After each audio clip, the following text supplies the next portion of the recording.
CTET सामाजिक विज्ञान के तहत आज आधुनिक भारत के इतिहास के जो महत्वपूर्ण टॉपिक है उसको मैं बताने जा रहा हूँ।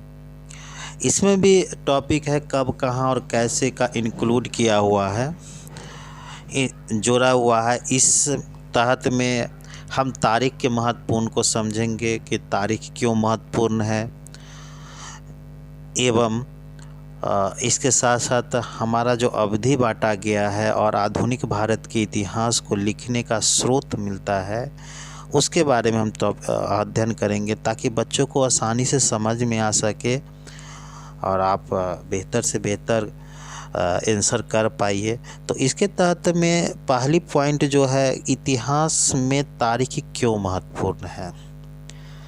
आपको पता होगा, जब आप अभी तो शिक्षक बनने की तैयारी कर रहे हो, सामाजिक विज्ञान के शिक्षक बनने जा रहे हैं, लेकिन आप एक समय में एक तारीख की उलझन में फंसे हुए रहते थे कि इतिहास में तारीख इतनी महत्वपूर्ण क्यों है, कितने रटेंगे, क्यों रटेंगे, प्रत्येक तारीख को रटना ज़रूरी है। तो ये सारी चीज़ों को इसमें वर्णन किया गया है कि इतिहास में तारीख क्यों महत्वपूर्ण है। इतिहासकार एक समय में तारीखों में खोए रहते थे, राजा की ताशपोशी कब हुई, कौन सा युद्ध कब हुआ, यह तारीख का सब्जेक्ट ही कुछ अलग था। लेकिन इतिहास तारीखों पे नहीं है, केवल डेट पर इतिहास नहीं बनाया गया है। जैसे मान लीजिए कि आप एक रोज़मर्रा की ज़िंदगी में आप प्रतिदिन चाय पीते हैं, प्रतिदिन कुछ ना कुछ आप करते रहते हैं। जैसे सुबह की चाय लेते हैं तो मन में यह सवाल तो नहीं उठता है क्या जो चाय कब पिए थे आपने, चाय की शुरुआत कब की, यह आती होगी। आप यह समझने की कोशिश करते होंगे कि चाय पीना शुरू किया था, जैसे जैसे लोगों की आदत बनी यह परवान चढ़ा और आज जो है सभी लोगों की ज़िंदगी में चाय पीना आवश्यक हो गया और एक आदत सी बन गई है। तो यह एक समय में नहीं हुआ। एक निश्चित तारीख अगर पूछा जाएगा तो एक निश्चित तारीख नहीं है, इसके लिए लंबे समय से चलते आ रहे, और इतिहास इस तारीख को नहीं याद कर पाएगा कि वो किस तारीख में हुआ था। न्यूज़पेपर सुबह में जानकारी मिलती है, लेकिन न्यूज़पेपर की शुरुआत कब की गई, किस महीने किस तारीख को की गई, इसकी जानकारी किसी इतिहासकार के पास में नहीं है। लेकिन तो फिर इतिहास में तारीखों का महत्व क्या है। जब ये सब चीज़ की ज़रूरत नहीं है तो इतिहास में तारीखों की ज़रूरत क्यों है। तो हम उस तारीखों से उस पहलू को समझने का प्रयास करते हैं, उस चीज़ों को समझने का प्रयास करते हैं कि आखिर इतिहास में उस तारीखों का महत्व क्यों है। जैसे उदाहरण स्वरूप एक एग्जाम्पल आपके एनसीईआरटी 8वीं क्लास की पहली चैप्टर में दिया हुआ है। ब्रिटेन जब ब्रिटेन भारत पर कब्जा कर रहा था उस समय रॉबर्ट क्लाइव के हाथ में था, और रॉबर्ट क्लाइव ने रेले को नक्शा बनाने का नेतृत्व दिया। तो रेले ने ऐसा दृष्टिकोण दिखाया कि एक गीता का बुक भारतीय दे रहे हैं एवं वो ऑनर की तरह, एक राजा की तरह उसको ग्रहण करें, झुककर हम अपनी पुस्तक को दे रहे हैं। तो यहाँ पे आपके अंदर एक सब्जेक्ट उत्पन्न हो रहा है कि आखिर ऐसा क्यों। तो यह उपनिवेशवाद का दौर था। तो हमारे मन में तारीखों के साथ साथ कुछ पॉइंट उत्पन्न होता है कि उपनिवेशवाद क्या है, साम्राज्यवाद क्या है, इसकी जानकारी कैसे मिली है। तो सवाल उठता है कि उपनिवेशवाद क्या है। उपनिवेशवाद का तात्पर्य है कि कोई देश किसी दूसरे देश पर कब्जा होना, अर्थात उसकी सामाजिक, आर्थिक और राजनीतिक पदों पर अपना छाप छोड़ना। मतलब कहने का मतलब है कि जो अपना जो आइडियोलॉजी है, अपना जो विचारधारा है, अगर उस देश पर थोपा जा रहा है उसे उपनिवेशवाद कहते हैं। सपोज करिए कि भारत में पहले तो है कि शासन व्यवस्था आ गई, पॉलिटिकल हो गया। भारत के जो खनिज संपदा है ब्रिटेन जाने लगा तो दोहन होने लगा। अंग्रेजी स्कूल की खुलना, सांस्कृतिक हो गए। पश्चिमीकरण का पहनावा यह हो गया से आपका वेशभूषा हो गया।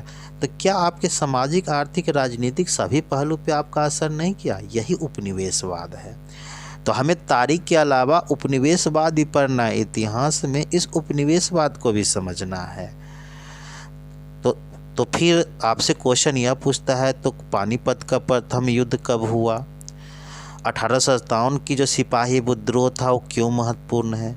जब तारीख नहीं पढ़ना ज़रूरी है तो फिर इस तारीख को क्यों याद करते हैं? तो कुछ तारीखों को आपको याद रखना ज़रूरी है। क्यों तारीख रखना याद ज़रूरी है? क्योंकि कुछ खास तारीख को चुनते हैं जिसके आसपास घटित हुई कहानी को जानने का प्रयास करते हैं। पहली पॉइंट है, तारीख को याद करने का महत्वपूर्ण है कि उस तारीख महत्वपूर्ण क्यों है? क्योंकि उसके आसपास जो भी घटना हुई है उसको जानने का प्रयास करते हैं।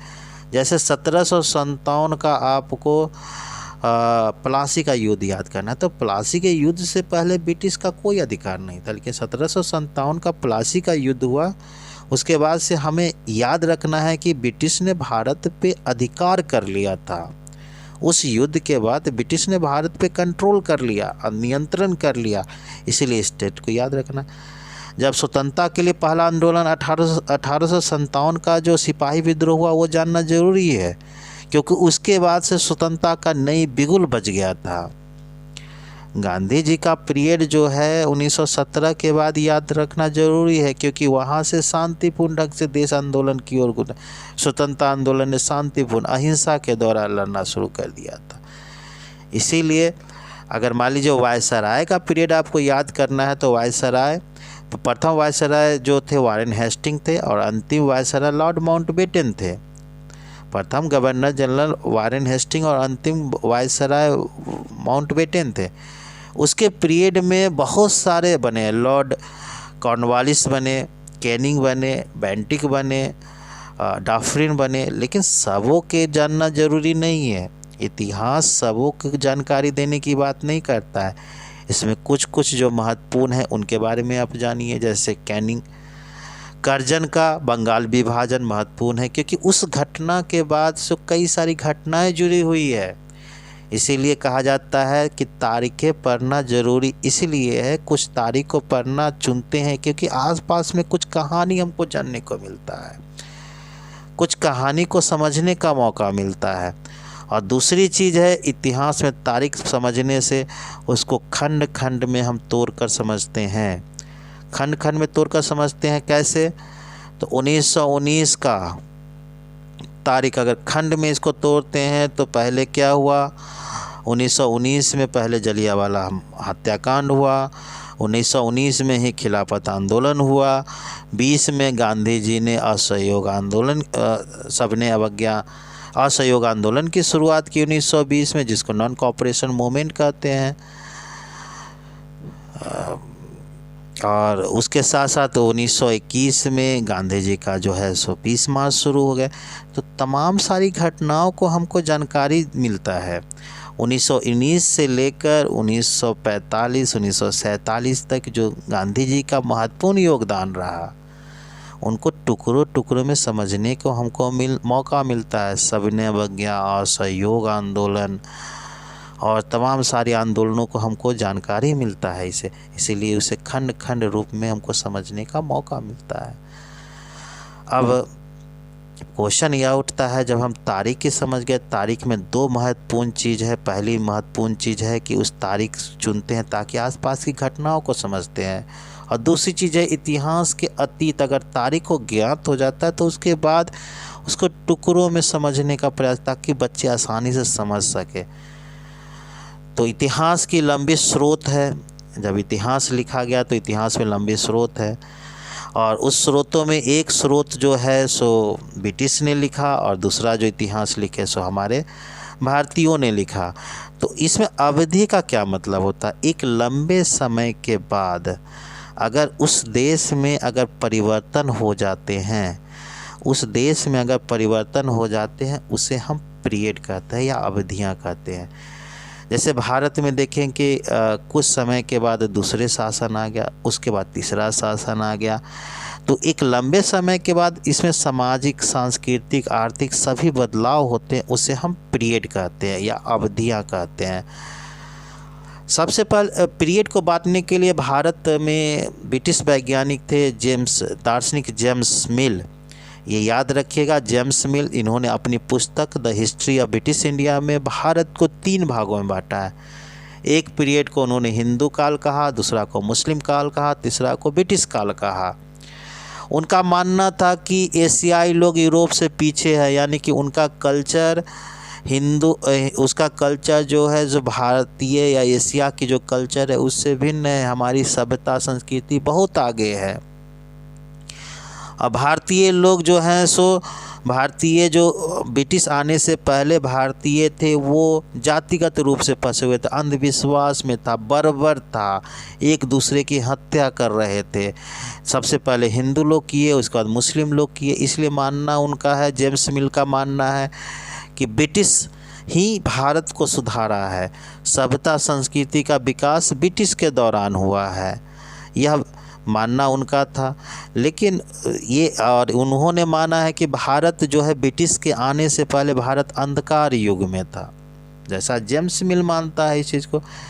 लेकिन वाकई में यह तात्पर्य सही नहीं है। ब्रिटिश का मानना है कि विकास का मतलब होता है लोकतंत्र, समानता, स्वतंत्रता, मुक्ति आदि। लेकिन क्या उपनिवेशवाद के दौरान ब्रिटिश ने किसी अन्य देश पर स्वतंत्रता, समानता, लोकतंत्र की रूपरेखा को देखा? नहीं। उन्होंने केवल अपने देशों के लिए रूपरेखा रखा था, भारतीयों के लिए स्वतंत्रता, समानता का कोई मतलब नहीं था। तो हम कहाँ कह सकते हैं कि जो ब्रिटिश जो है सो भारतीयों को विकास कर रहा था। अतः भारतीय इतिहासकारों के मन में दो क्वेश्चन उत्पन्न हो रहे। तो क्या एक ही अवधि में केवल एक ही धर्म का बोलबाला था? क्या वहाँ पे जब हम एंशिएंट पीरियड देख रहे हैं तो क्या वहाँ पे केवल एंशिएंट का बोलबाला था? जब हम मौर्य काल देख रहे हैं या गुप्त काल देख रहे हैं, केवल एक ही धर्म का बोलबाला था? क्या जैनिस्ट नहीं थे वहाँ पे? बौद्धिस्ट नहीं थे? क्या जुरास्ट्रियन नहीं आए थे? तो यह कहना, ब्रिटिश का कहना बिल्कुल गलत है। क्या उस दौरान में सामाजिक, आर्थिक, वैज्ञानिक विकास नहीं हुआ? तो आर्यभट्ट कहाँ आए थे? सुश्रुत कहाँ से आए थे? निकोटी कहाँ के रहने वाले? फाहियान कहाँ के थे? क्या वहाँ पे विकास नहीं हुआ था? उनका इतिहास तो मिलता है।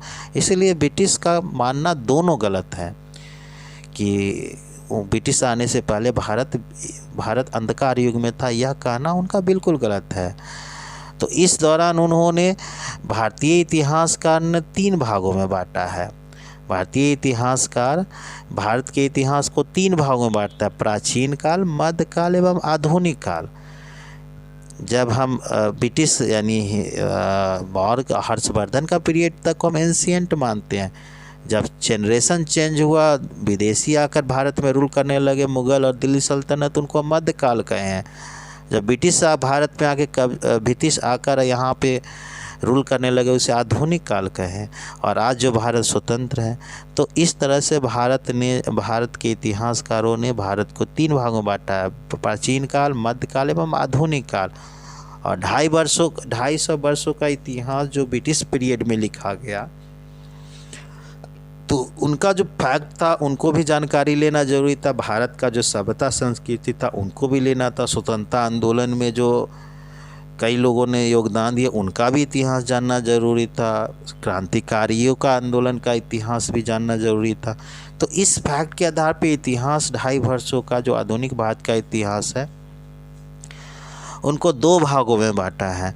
एक जो है सो सरकारी अभिलेखाकार,